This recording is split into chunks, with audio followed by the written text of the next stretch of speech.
Hi നമസ്കാരം. പുതിയൊരു വീഡിയോയിലേക്ക് ഏവർക്കും സ്വാഗതം. നമ്മൾ ഇന്ന് പറയാൻ പോകുന്നത് 1 കോടി രൂപയുടെ ചിട്ടിയെക്കുറിച്ചാണ് ഇന്ന് നമ്മൾ സംസാരിക്കുന്നത്. നമുക്ക് പല രീതിയിൽ, അതായത് നമ്മുടെ വാട്സാപ്പിൽ വോയിസ് മെസ്സേജ് ആയിട്ടും അതുപോലെ നമ്മുടെ കമന്റ് രൂപത്തിലും കുറേ സബ്സ്ക്രൈബേഴ്സ് ചോദിക്കുന്നത് 1 കോടി രൂപയുടെ ചിട്ടിയുടെ വീഡിയോ ചെയ്യാമോ എന്ന് പറഞ്ഞ് പല ആൾക്കാരും നമ്മൾക്ക് മെസ്സേജ് അയക്കാറുണ്ട്. അപ്പോൾ അതിൻ്റെ അടിസ്ഥാനത്തിലാണ് നമ്മൾ ഇന്ന് വീഡിയോ ചെയ്യുന്നത്. അപ്പോൾ അവരുടെ ആവശ്യം എന്ന് പറയുന്നത് മാസം 1 ലക്ഷം രൂപയെ മാക്സിമം എടുക്കാൻ സാധിക്കുകയുള്ളൂ. എന്നാൽ 1 കോടി രൂപയുടെ ചിട്ടി അവർക്ക് വേണ്ട ആവശ്യമുണ്ട്. അങ്ങനെ ചെയ്യാൻ പറ്റുന്ന, അങ്ങനെ ചേരാൻ പറ്റിയ ചിട്ടികളുണ്ടോ എന്ന് ചോദിച്ചിട്ടാണ് കമന്റ് ചെയ്യുന്നത്. അപ്പം അതുമായി ബന്ധപ്പെട്ടുള്ളൊരു വീഡിയോ നമ്മളിന്ന് ചെയ്യുന്നത്, നമ്മൾ അവരുടെ സാമ്പത്തിക സ്ഥിതിക്ക് അനുസരിച്ചാണല്ലോ 1 ലക്ഷം രൂപ വരെ അടയ്ക്കാൻ കഴിയുമെന്നാണ് അവർ പറയുന്നത്. അപ്പം അതിൻ്റെ ആനുപാതികമായിട്ട് വരുന്ന ചിട്ടിയാണ് 1 ലക്ഷം രൂപ വെച്ചിട്ട് 100 മാസം അടയ്ക്കുന്ന 1 കോടി രൂപയുടെ ചിട്ടി. അപ്പോൾ അതിൻ്റെ കാലാവധി വന്നിട്ട് 100 മാസമാണ്. മാസത്തിൻ്റെ അടവ് വന്നിട്ട് 1 ലക്ഷം രൂപയാണ്. ചിട്ടിയുടെ സ്ഥലം വന്നിട്ട് 1 കോടി രൂപയാണ്. പിന്നെ ഇതിനെ കുറിച്ച് കൂടുതലായിട്ട് പറയാനുള്ളത്, ഈ ചിട്ടി KSFയുടെ എല്ലാ ബ്രാഞ്ചുകളിലും ഉണ്ടാകണമെന്നില്ല. ഇത് തിരഞ്ഞെടുക്കപ്പെടുന്ന അല്ലെങ്കിൽ മെയിൻ ബ്രാഞ്ചുകളിലാണ് ഉണ്ടാകുക. അപ്പം നിങ്ങൾക്ക് ഈ 1 കോടിയുടെ ഒരു ചിട്ടി ചേരാൻ താല്പര്യമുണ്ട് എന്നുണ്ടെങ്കിൽ നിങ്ങളുടെ വീടിന് പരിസരത്തുള്ള ബ്രാഞ്ചുമായി കോണ്ടാക്ട് ചെയ്യുക, അല്ലെങ്കിൽ നേരിലൊന്ന് പോവുക. ആ ബ്രാഞ്ചിൽ തുടങ്ങുന്നുണ്ടോ എന്ന് അന്വേഷിക്കുക. കാരണം പറഞ്ഞല്ലോ, എല്ലാ ബ്രാഞ്ചിലും ഈ ചിട്ടി ഉണ്ടാകണമെന്നില്ല. കാരണം മാസം അടയ്ക്കുന്ന അടവ് 1 ലക്ഷം രൂപ ആയതുകൊണ്ട് എല്ലാ ബ്രാഞ്ചിലും ഉണ്ടാകണമെന്നില്ല. മെയിൻ ബ്രാഞ്ചുകളിലായിരിക്കും ഉണ്ടാകുന്നത്. അപ്പോൾ നിങ്ങളുടെ വീടിൻ്റെ പരിസരത്ത് 1, 2, 3 ശാഖകളിൽ അന്വേഷിക്കുക.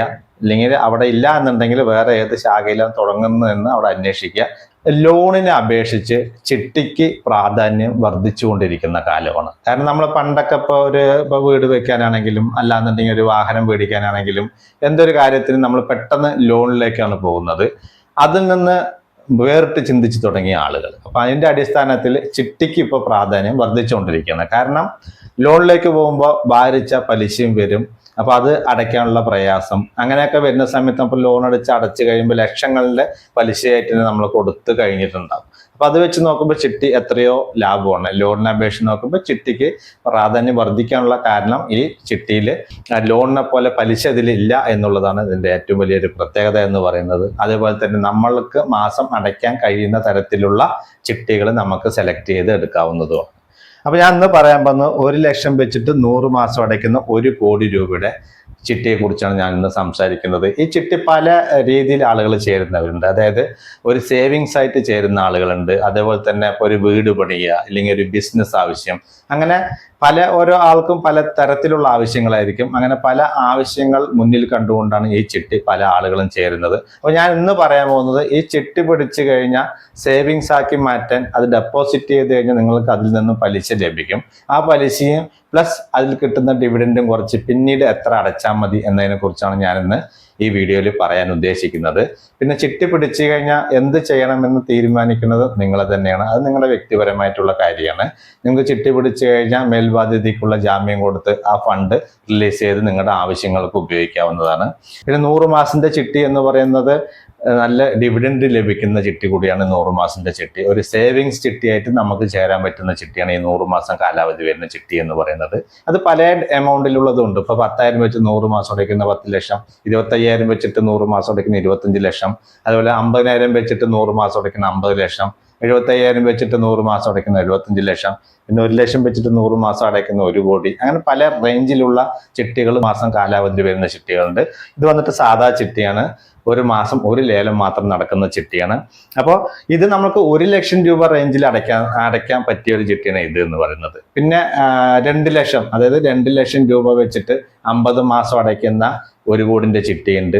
അതേപോലെ തന്നെ 2.5 ലക്ഷം രൂപ വെച്ചിട്ട് 40 മാസം അടയ്ക്കുന്ന 1 കോടിന്റെ ചിട്ടിയുണ്ട്. അപ്പൊ നമ്മൾക്ക് നമ്മുടെ സാമ്പത്തിക സ്ഥിതിക്ക് അനുസരിച്ച് നമുക്ക് ഇതിലും വലിയ ചിട്ടികളുണ്ട്. അതായത് 1 കോടി തന്നെയാണ്, പക്ഷെ നമുക്ക് കാലാവധി കുറഞ്ഞുകൊണ്ട്. അത് ഒന്ന് എക്സ്പ്ലെയിൻ ചെയ്തു തരാം എങ്ങനെയാണ് എന്നുള്ളത്. ഇപ്പൊ നമ്മൾ ഇന്ന് ചെയ്യാൻ പോകുന്ന ചിട്ടിയുടെ വീഡിയോ എന്ന് പറയുന്നത്, അതായത് 1 ലക്ഷം ഇൻറ്റു 100 മാസം സമം 1 കോടി രൂപയാണ് നമ്മൾ ഇന്ന് ചെയ്യാൻ ഉദ്ദേശിക്കുന്ന ചിട്ടിയുടെ വീഡിയോ എന്ന് പറയുന്നത്. അതേ സ്ഥാനത്ത് ഇതിപ്പോൾ 100 മാസമാണ് കാലാവധി വരുന്നത്. അപ്പൊ ഇതിൽ 100 ആളുകൾ ഉണ്ടാവും.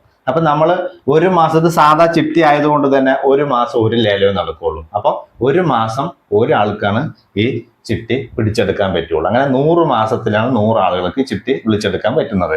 അതുപോലെ തന്നെ ഈ ചിട്ടി 30% താഴ്ന്ന് മിനിമത്തിനാണ് വിളിക്കുന്നതെങ്കിൽ നിങ്ങൾക്ക് ലഭിക്കുന്നത് 70 ലക്ഷം രൂപയും മാക്സിമം ഈ ചിട്ടിയിൽ 95 ലക്ഷം രൂപ വരെയാണ് ഈ ചിട്ടിയിൽ ലഭിക്കുന്നത്. അപ്പൊ നമ്മളുടെ സാമ്പത്തിക ആവശ്യവുമായി ബന്ധപ്പെട്ട് നമുക്ക് വിളിക്കാവുന്നതാണ്. അതാണ് ഒന്നാമത്തെ ഒരു കാര്യം പറയാനുള്ളത്. അത് 100 മാസം കാലാവധിയാണ്. അപ്പൊ 100 ആളുകൾ ഉണ്ടാവും. ഇതേ 1 crore, അതായത് 1 കോടി ചിട്ടി വന്നിട്ട് കാലാവധി കുറഞ്ഞിട്ടുള്ള ചിട്ടിയുണ്ട്. അതായത് 2 ലക്ഷം വെച്ചിട്ട് 50 മാസം അടയ്ക്കുന്ന 1 കോടിന്റെ ചിട്ടിയുണ്ട്. അതേപോലെ തന്നെ അപ്പോൾ ഇതിൽ വന്നിട്ട് കാലാവധി വന്നിട്ട് 50 മാസമാണ്. സ്ഥലം വന്നിട്ട് 1 കോടി രൂപയാണ്. പക്ഷെ മാസം അടയ്ക്കേണ്ട സംഖ്യ എന്ന് പറയുന്നത് 2 ലക്ഷം രൂപയാണ്. കണ്ടില്ലേ? അപ്പൊ ഇതും 1 കോടിന്റെ ചിട്ടിയാണ്, ഇതും 1 കോടിന്റെ ചിട്ടിയാണ്. അപ്പൊ ഇതിൽ വന്നിട്ട് കാലാവധി 100 മാസമാണ്. അപ്പൊ 100 ആളുകൾ ഉണ്ടാവും. ഇത് അതേപോലെ തന്നെ ഇത് 50 മാസമാണ് കാലാവധി. നേരെ ഇതിന്റെ പകുതിയാണ്. പക്ഷെ അടയ്ക്കേണ്ട സംഖ്യ ഇത് 1 ലക്ഷം എന്നുള്ളത് ഇത് 2 ലക്ഷം രൂപയായി മാറി. പക്ഷെ 50 മാസം കൊണ്ട് ഇതിൽ 50 ആളുകളെ ഉണ്ടാവുള്ളൂ. അതുകൊണ്ട് 50 മാസം കൊണ്ട് ഈ ചിട്ടി തീരും. അതാണ് ഇതിന്റെ ഒരു പ്രത്യേകത. അതേപോലെ തന്നെ പിന്നെയും ചില ആളുകൾക്ക് കൂടുതൽ എമൗണ്ട് അടയ്ക്കാനുണ്ടെങ്കിൽ കാലാവധി കുറഞ്ഞിട്ടുള്ള പിന്നെയും ചിട്ടിയുണ്ട്, 1 കോടിന്റെ തന്നെ. അത് വന്നിട്ട് 2.5 ലക്ഷം 2.5 ലക്ഷം ഇൻറ്റു 40 മാസമാണ് കാലാവധി വരുന്നത്. അതും 1 കോടി ചിട്ടിയാണ്. അപ്പൊ ഇത് നിങ്ങൾക്ക് മനസ്സിലാക്കാൻ കഴിയും. കാരണം 1 കോടിന്റെ തന്നെ പല ഡിനോമിനേഷൻ വരുന്നുണ്ട്. ഇപ്പൊ ഇതന്നെ 1 ലക്ഷം വെച്ച് 100 മാസം 1 കോടി. അതേ സ്ഥാനത്ത് ഇത് 2 ലക്ഷം രൂപ വെച്ചിട്ട് 50 മാസമാണ് കാലാവധി 1 കോടി. 2.5 ലക്ഷം രൂപ വെച്ചിട്ട് 40 മാസം കാലാവധി, വെറും 40 മാസത്തിൽ ചിട്ടി തീരും 1 കോടി. അപ്പൊ ആളുകളുടെ എണ്ണം ഇതിൽ കുറയാണ്. അപ്പൊ ഇതിൽ വെറും 40 ആളുകളെ ഉണ്ടാവുള്ളൂ. ഈ ചിട്ടിയിൽ വന്നിട്ട് 50 ആളുകൾ ഉണ്ടാവും. ഈ ചിട്ടിയിൽ 100 ആളുകൾ ഉണ്ടാവും. അപ്പോൾ മാസം സാധാ ചിട്ടിയാണ്. അപ്പൊ 1 മാസം 1 ലേലം നടക്കുകയുള്ളൂ. അപ്പൊ 1 മാസം ഒരാൾക്കേ ലഭിക്കുകയുള്ളൂ. അപ്പൊ പെട്ടെന്ന് എമർജൻസി ഫണ്ട് വേണ്ട ആളുകൾക്ക് ചിലപ്പോൾ 100 മാസത്തിന്റെ ചിട്ടിയിൽ ചേരുന്ന സമയത്ത് നിറയെ ആളുകൾ വിളിക്കാനുള്ളത് കൊണ്ട് തന്നെ നമ്മൾ പ്രതീക്ഷിച്ച മാസം ചിലപ്പോൾ ചിട്ടി കിട്ടണമെന്നില്ല. ചിട്ടി എന്ന് പറയുന്നത് ക്ഷമ നിർബന്ധമാണ്. നമ്മൾ ക്ഷമിച്ചിരുന്നു കഴിഞ്ഞാൽ നമുക്ക് കൂടുതൽ പൈസ വിളിച്ചെടുത്ത് നമ്മുടെ സാമ്പത്തിക ആവശ്യങ്ങൾക്ക് ഉപയോഗിക്കാം. അത് ഓരോരുത്തരുടെ സാമ്പത്തിക ആവശ്യം. ചിലപ്പോൾ ചിലർക്ക് പെട്ടെന്ന് ഫണ്ട് വേണ്ടി വരും, ചിലർക്ക് പെട്ടെന്ന് ഫണ്ട് വേണ്ടാത്ത ആളുകളുണ്ടാവും. അതൊക്കെ അവരവരുടെ സാമ്പത്തിക ആവശ്യവുമായി ബന്ധപ്പെട്ട് വേണം ചിട്ടി വിളിക്കണമെങ്കിൽ. അങ്ങനെ വിളിക്കുന്ന സമയത്ത് നമ്മൾക്ക് മേൽബാധ്യതയ്ക്കുള്ള ജാമ്യം കൊടുത്ത് ആ ഫണ്ട് റിലീസ് ചെയ്ത് നമ്മുടെ ആവശ്യങ്ങൾക്ക് ഉപയോഗിക്കുക എന്നുള്ളതാണ്. അപ്പൊ കാലാവധിയിൽ വ്യത്യാസം വരുന്ന സമയത്ത് എന്താണ്, അടവിലും മാറ്റം വന്നു അല്ലെ. ഇത് 2.5 ലക്ഷം വെച്ചിട്ട് 40 മാസം അടയ്ക്കുമ്പോഴാണ് ഇത് 1 കോടി വരുന്നത്. അപ്പൊ നമ്മൾ മാസം 2.5 ലക്ഷം രൂപ വെച്ചിട്ട് അടയ്ക്കേണ്ടി വരും. ഡിവിഡൻഡ് കിട്ടുന്നുണ്ടോ? ഡിവിഡൻഡ് ഉണ്ട്. അത് ഞാൻ ജസ്റ്റ് പറയുമ്പോൾ ഇങ്ങനെ പറയുന്നുള്ളൂ. അത് നമുക്ക് ചിട്ടി ആദ്യത്തെ തവണ ഇത്രയും വരുന്നത്, 2ാമത്തെ മാസം തൊട്ട് ലേലം പോകുന്നതനുസരിച്ച് നിങ്ങൾക്ക് ഡിവിഡൻഡ് ലഭിക്കും. അപ്പൊ ആ ഡിവിഡൻഡ് കുറച്ചിട്ടുള്ള സംഖ്യയാണ് 2ാമത്തെ മാസം തൊട്ട് ഏത് ചിട്ടിയിലാണെങ്കിലും അടയ്ക്കേണ്ട ആവശ്യമുള്ളൂ. അപ്പൊ ഇത് 2.5 ലക്ഷം രൂപ വെച്ചിട്ട് 40 മാസങ്ങൾ 1 കോടി രൂപ. അതേ സ്ഥാനത്ത് ഇത് 2 ലക്ഷം രൂപ വെച്ചൊരു മാസം അടച്ചാൽ മതി. പക്ഷെ കാലാവധി വരുന്നത് 50 മാസമാണ്. അത് 1 കോടി രൂപ. അപ്പൊ ഇതിൽ 50 ആളുണ്ട്, ഇതിൽ 40 ആളാണ് ഉള്ളത്. അതേസമയത്ത് അവിടെ പോയി കഴിഞ്ഞാൽ മാസം ഇത് 1 ലക്ഷം രൂപ വെച്ചിട്ട് അടച്ചാൽ മതി. പക്ഷെ കാലാവധി എത്രയാണ്? 100 മാസമാണ്. അത് 1 കോടി രൂപ. അപ്പൊ ഞാൻ ഈ വീഡിയോ ഇത്ര വിശദീകരിച്ച് പറയുന്നത് ചിട്ടയെക്കുറിച്ച് ഒരു ധാരണയും ഒരു ഐഡിയയും ഇല്ലാത്ത ആളുകളുണ്ട്. അപ്പൊ അവർക്ക് മനസ്സിലാകാൻ വേണ്ടിയിട്ടാണ് ഇത്രയും ഞാൻ ഡീറ്റെയിൽഡ് ആയിട്ട് വീഡിയോ ചെയ്യുന്നത്. ഇതാണ് നമുക്കിപ്പോൾ 1 കോടി രൂപന്റെ ഒരു 3 ഡിനോമിനേഷനിൽ വരുന്ന ചിട്ടി എന്ന് പറയുന്നത്. മനസ്സിലായില്ലേ? അപ്പൊ നമ്മൾക്ക് ഈ 1 ലക്ഷത്തിന്റെ വിശദമായിട്ടുള്ള വീഡിയോയിലേക്ക് കിടക്കാം. അപ്പൊ ഈ ചിട്ടി വന്നിട്ട് 30% താഴ്ന്ന് മിനിമത്തിനാണ് വിളിക്കുന്നതെങ്കിൽ നിങ്ങൾക്ക് ലഭിക്കുന്നത് 70 ലക്ഷം രൂപയും മാക്സിമം ഈ ചിട്ടിയിൽ നിങ്ങൾക്ക് ലഭിക്കുന്നത് 95 ലക്ഷം രൂപയാണ്. അപ്പൊ അതിൽ 5 ലക്ഷം രൂപ എന്താണെന്ന് ചോദിച്ചു. അത് KSFയുടെ ഫോർമൻ കമ്മീഷനാണ് 5 ലക്ഷം രൂപ പറയുന്നത്. അത് 5% KSFയുടെ ഫോർമൻ കമ്മീഷൻ എന്ന് പറയുന്നത്. അപ്പൊ ഈ ചിട്ടി 30% താഴ്ന്ന് മിനിമത്തിന് വിളിക്കുന്ന സമയത്ത് 70 ലക്ഷം രൂപയാണ് കിട്ടുന്നത് പറഞ്ഞു. കാരണം ഈ ചിട്ടിയിൽ ഇപ്പൊ 30% താഴ്ന്ന് മിനിമത്തിന് വിളിക്കുക എങ്ങനെ ഒരു 40, 50, 60 ആളുകളൊക്കെ ഉണ്ടാവും. കാരണം ഇത് കാലാവധി കൂടിയ 100 മാസത്തിന്റെ ചിട്ടിയാണ്. അപ്പൊ ഈ 100 മാസത്തിന്റെ ചിട്ടിയിൽ 100 ആളുകൾ ഉള്ളത് കൊണ്ട് തന്നെ ഫണ്ട് അത്യാവശ്യം വേണ്ട ആളുകൾ ഉണ്ടാകും. അതേപോലെ തന്നെ ചിട്ടി കിട്ടിക്കഴിഞ്ഞാൽ KSF തന്നെ ഡെപ്പോസിറ്റ് ചെയ്യാൻ ഉദ്ദേശിക്കുന്ന ആളുകളുണ്ടാവും. അപ്പോൾ പല തരത്തിലുള്ള ആളുകളുണ്ട്. അപ്പോൾ അവരുടെ സാമ്പത്തിക ആവശ്യവുമായി ബന്ധപ്പെട്ട് അവർക്ക് എന്താണോ ചെയ്യാൻ കഴിയുന്നത് അത് ചെയ്യാവുന്നതാണ്. അതായത് ഡെപ്പോസിറ്റ് വേണമെങ്കിൽ ഡെപ്പോസിറ്റ് ചെയ്യുക, അല്ലാന്നുണ്ടെങ്കിൽ ആ ഫണ്ട് മേൽബാധ്യതയ്ക്കുള്ള ജാമ്യം കൊടുത്ത് ആ ഫണ്ട് റിലീസ് ചെയ്തെടുത്ത് അവരുടെ സാമ്പത്തിക ആവശ്യങ്ങൾക്ക് ഉപയോഗിക്കാം. അങ്ങനെ വേണമെങ്കിൽ അങ്ങനെ ചെയ്യാം. അത് ഓരോരുത്തരുടെ വ്യക്തിപരമായിട്ടുള്ള കാര്യമാണ്. പക്ഷെ ഞാൻ ഡെപ്പോസിറ്റ് ചെയ്ത് എത്ര കിട്ടുമെന്നുള്ളത് നിങ്ങൾക്ക് ജസ്റ്റ് ഒന്ന് നിങ്ങളുടെ അറിവിലേക്കായിട്ടാണ് ഇത് പറയുന്നത്. കാരണം ഈ പറയുന്ന സംഖ്യകളിൽ ചിട്ടി കിട്ടി ഡെപ്പോസിറ്റ് ചെയ്യുന്ന സമയത്ത് അത് എത്ര കാലാവധി ഉണ്ടോ ആ കാലാവധിക്ക് ഇടുന്ന സമയത്ത് ചെറിയ വ്യത്യാസങ്ങൾ ഉണ്ടാവും. ഞാൻ നിങ്ങൾക്ക് വാർഷിക അടിസ്ഥാനത്തിൽ ജസ്റ്റ് നിങ്ങളുടെ അറിവിലേക്ക് ഒരു ഏകദേശം ഒരു ധാരണ കിട്ടാൻ വേണ്ടിയിട്ടാണ് വീഡിയോ പറയുന്നത്. ഫണ്ട് പലിശീനത്തിൽ വ്യത്യാസം വരുന്നതായിരിക്കും കേട്ടോ. അതായത് ഈ ചിട്ടി 30% താഴ്ന്ന് മിനിമത്തിന് വിളിക്കുകയാണെങ്കിലാണ് 70 ലക്ഷം രൂപ, മാക്സിമം ഈ ചിട്ടിയിൽ നിങ്ങൾക്ക് 95 ലക്ഷം രൂപ വരെ കിട്ടുന്നതാണ്. അപ്പൊ നിങ്ങളുടെ സാമ്പത്തിക ആവശ്യവുമായി ബന്ധപ്പെട്ട് നിങ്ങൾക്ക് ഈ ചിട്ടി വിളിക്കാവുന്നതാണ്. അപ്പൊ ഈ ചിട്ടി 30% താഴ്ത്തി ഒരാള് വിളിച്ചു, ആള് KSF തന്നെ ഡെപ്പോസിറ്റ് ചെയ്യുകയാണെങ്കിൽ ഈ 70 ലക്ഷത്തിന്റെ ചിട്ടിയിൽ നിന്ന് GSTയും ഡോക്യുമെന്റേഷൻ ചാർജും കുറച്ച് കഴിഞ്ഞ് ബാക്കി 69,9,764 രൂപയാണ് KSF ഡെപ്പോസിറ്റ് ചെയ്യുന്നത്. അങ്ങനെ ഡെപ്പോസിറ്റ് ചെയ്യുന്ന സമയത്ത് നിലവിൽ 8.5% പലിശ കൊടുത്തുകൊണ്ടിരിക്കുന്നത്. അതായത് സാധാ FDക്ക് 7.75%, CSDT പറഞ്ഞ് ചിട്ടി പിടിച്ചു കഴിഞ്ഞാൽ മേൽബാധ്യത ലയബിലിറ്റി, ആ ലയബിലിറ്റി തുകയ്ക്ക് KSF ഡെപ്പോസിറ്റ് ചെയ്യുന്ന സമയത്ത് അതിന് CSDT എന്നാണ് പറയുന്നത്. അതിന് 8.5% നിലവിൽ പലിശ നിരക്ക്. ഒരു ധനകാര്യ സ്ഥാപനത്തില് ഡെപ്പോസിറ്റിന്റെ പലിശ നിരക്ക് ഏത് സമയം വ്യതിയാനം വരാൻ സാധ്യതയുണ്ട്. നിലവിൽ 8.5% CSDTക്ക് പലിശ കൊടുക്കുന്നത്. അത് നമുക്ക് ചിട്ടി കിട്ടുന്ന സമയത്ത് അപ്പോഴെന്താണോ പലിശ നിരക്ക് ആ പലിശയാണ് നിങ്ങൾക്ക് ലഭിക്കുകയുള്ളൂ. ഞാൻ നിലവിലത്തെ സാഹചര്യം അനുസരിച്ചാണ് ഈ പലിശ പറയുന്നത്. ഒരു വർഷത്തില് 5,87,329 രൂപയാണ് ഒരു വർഷത്തിൽ പലിശ കിട്ടുന്നത്. അതേപോലെ തന്നെ ഈ പലിശ നിരക്ക് ഞാൻ പറയുന്നത് വാർഷിക അടിസ്ഥാനത്തിലാണ്. നിങ്ങൾക്ക് ചിട്ടി കിട്ടുന്ന സമയത്ത്, അതായത് ഇത് 100 മാസത്തിന്റെ ചിട്ടിയാണെന്ന് പറഞ്ഞു. അപ്പൊ ചിട്ടി കിട്ടുന്ന സമയത്ത് ചിലപ്പോൾ നിങ്ങൾക്ക് 10 മാസം കഴിഞ്ഞിട്ടായിരിക്കും ചിട്ടി കിട്ടുന്നത്, ചിലപ്പോൾ 20 മാസം കഴിഞ്ഞിട്ടായിരിക്കും, ചിലപ്പോൾ ആദ്യത്തെ മാസം തന്നെ കിട്ടും. അത് എപ്പോഴാണ് കിട്ടുന്നതെന്ന് പറയാൻ പറ്റില്ല. കാരണം ഒരു മാസം ഒരു ലേലോ നടക്കുന്നത്, അപ്പോൾ ഒരു മാസം ഒരാൾക്കേ കിട്ടുള്ളൂ. അപ്പൊ നിങ്ങൾക്ക് എപ്പോഴാണോ ചിട്ടി എമൗണ്ട് കിട്ടുന്നത് അപ്പം നിങ്ങൾ ഡെപ്പോസിറ്റ് ചെയ്യുന്ന സമയത്ത് പിന്നെ നിങ്ങൾക്കായി ചിട്ടിയുടെ കാലാവധി 100 മാസം തികയെ എത്ര മാസം ഉണ്ട് നോക്കുക. ആ മാസത്തിന്റെ അടിസ്ഥാനത്തിലായിരിക്കും നിങ്ങൾക്ക് പലിശ ലഭിക്കുന്നത്. അപ്പോൾ ഈ പറയുന്ന പലിശ ചിലപ്പോൾ ലഭിക്കണമെന്ന് ചെറിയ വ്യത്യാസങ്ങൾ ഉണ്ടാകും. അത് നമ്മൾ മുൻകൂട്ടി പറയുന്നത് നിങ്ങൾക്ക് നിങ്ങളുടെ അറിവിലേക്ക് അറിയാൻ വേണ്ടിയിട്ട് മാത്രമാണ് ഇത് പറയുന്നത്. അപ്പോൾ ചെറിയ വ്യത്യാസങ്ങൾ പലിശ നിരക്കിലുണ്ട്. അതായത് പലിശ നിരക്കിലും ഉണ്ടാവും, അതേപോലെ തന്നെ കാലാവധിയുടെ അടിസ്ഥാനത്തിലും ചെറിയ വ്യത്യാസങ്ങൾ ഉണ്ടാവും കേട്ടോ.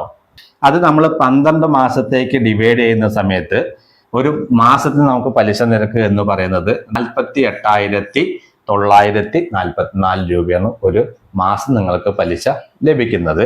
ഈ ചിട്ടി 30% പോകുന്നതെങ്കിൽ രണ്ടാമത്തെ അടവ് എന്ന് നിങ്ങൾക്ക് 75,000 രൂപയാണ്. കാരണം 25,000 രൂപ നിങ്ങൾക്ക് ഡിവിഡൻഡ് ലഭിക്കും. അപ്പൊ ആ ഡിവിഡൻഡ് കൂടി ആഡ് ചെയ്യുന്ന സമയത്ത് ഡിവിഡൻഡ് 25,000 കൂടി ആഡ് ചെയ്യുന്ന സമയത്ത് രണ്ടും കൂടി, അതായത് ഇൻട്രസ്റ്റ് പ്ലസ് ഡിവിഡൻഡും കൂടി കൂട്ടുന്ന സമയത്ത് 73,944 രൂപയാണ് നിങ്ങൾക്ക് ഒരു മാസം പലിശയും ഡിവിഡൻഡും കൂടി ലഭിക്കുന്നത്.